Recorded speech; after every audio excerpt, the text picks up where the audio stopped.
Hey everybody, and welcome back to Morgellons discussion and microscopy videos. Man, today has been pretty intense. We've got a lot of news coming up regarding Morgellons, but first of all, we got to talk about this new House resolution to investigate whether or not the government weaponized ticks with Lyme disease. You may remember a similar resolution passed the House, but was shot down in the Senate a couple years ago. This is not that. This is a brand new one, and so I'm going to read this article that's on Congressman Kris Smith's website, and I'll put it up on the screen here so you guys can follow along as well. But first, if you haven't already, go ahead and hit that subscribe button. Share this video out with your friends so they can know about this government weaponization of Lyme disease. And as always, we'll be discussing in the comments down below. So right off the bat, it says right here, House passes Smith's amendment to probe whether Defense Department weaponized ticks with Lyme disease. Smith says, Lyme patients have the right to know if credible assertions in books, articles are true. And so primarily where this originates from is Bitten. If you haven't read Kris Newby's Bitten, I highly encourage you to take a look at that, go through it.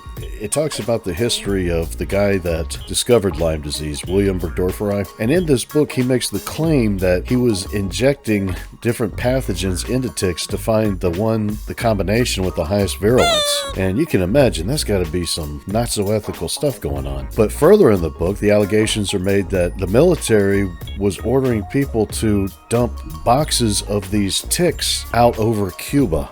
That's pretty intense. That's pretty important. So if this actually happened, that's a whole new ballgame. If we have this serious virulence factor, if people are becoming debilitated by Lyme disease and Lyme disease is becoming more prevalent, in part because William Burgdorferi and other government scientists were ordered to inject these ticks with these various combinations of pathogens to find the most virulent combination, that's a game changer. And that really should call for more accountability, particularly from our federal government in regards to providing assistance for people who have the Lyme disease. It goes on to say, the House of Representatives this week passed an amendment offered by Representative Kris Smith, Republican, New Jersey, directing the federal government's watchdog agency to investigate the Department of Defense's possible weaponization of ticks and other insects with Lyme disease during its consideration of the National Defense Authorization Act for fiscal year 2022, or House Resolution 4350. In the spirit of transparency and accountability, my amendment directs the Government Accountability Office, GAO, to probe whether the Department of Defense ever weaponized ticks with Lyme disease or any other dangerous pathogen, said Representative Smith, the founding co-chair of the House Lyme Disease Caucus. Americans deserve the truth, Smith said. The millions of Americans suffering from Lyme disease have a right to know whether any of this is true, and if any old research documents could be applied by current-day scientists to find a better diagnostic or treatment, something that's desperately needed, said Smith, who has been advocating for Lyme patients and a more robust government response to the devastating disease since 1992. Smith's amendment requires the GAO to report findings to Congress of any DoD experiments on ticks or other insects for use as biological weapons from 1950 to 1977. That's when I was born, y'all. Including the experiment scope and whether any insects may have been released outside of any laboratory by accident or experimental design. Similar amendments authored by Smith passed the House in 2019 and 2020, but did not make it through the Senate. The legislation comes in the wake of credible assertions made in numerous books and articles that significant research was conducted Plum Island and elsewhere by the DoD to turn ticks into bioweapons, causing severe disability, disease, and even death to potential enemies. One book, Bitten, The Secret History of Lyme Disease and Biological Weapons by Kris Newby, includes interviews with Dr. Willie Burgdorfer, the researcher credited with discovering Lyme disease who also worked as a bioweapons specialist. Combined with access to Burgdorfer's lab files, the interview suggests that he and other bioweapons specialists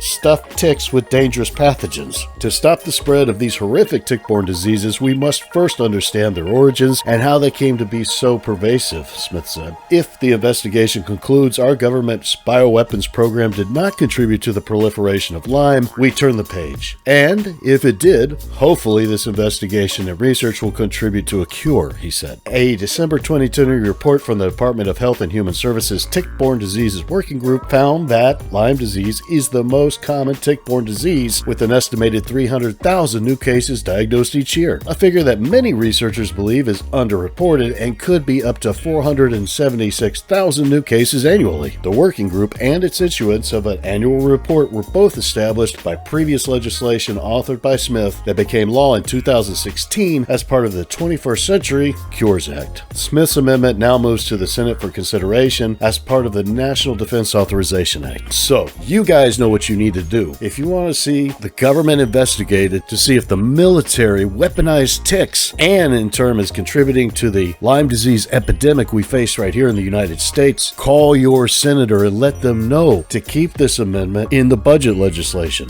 This amendment has come up twice previously, in 2019 and 2020, and it's gonna get shot down again if you don't pick up the phone and call your senator and let them know this has to stand. We have to know, did the government weaponize ticks with Lyme disease? And if not, that's okay. We can turn the page. But if it is the case that this is true, then we need to be responsible for what happened in the past. We need to come up with a cure for patients today, if, in fact, we are responsible for the disease from all those years ago. What do you guys think? Let me know. Leave a comment down below. Like I said, if you could, hit that subscribe button. That would help me out so much. Hit that like and leave a comment down below. You know we're always discussing what we're talking about in these videos. I hope you guys have a great week. And like I said, today's going to be a busy day for Morgellons patients. So hang in there, strap in, and we'll see you soon.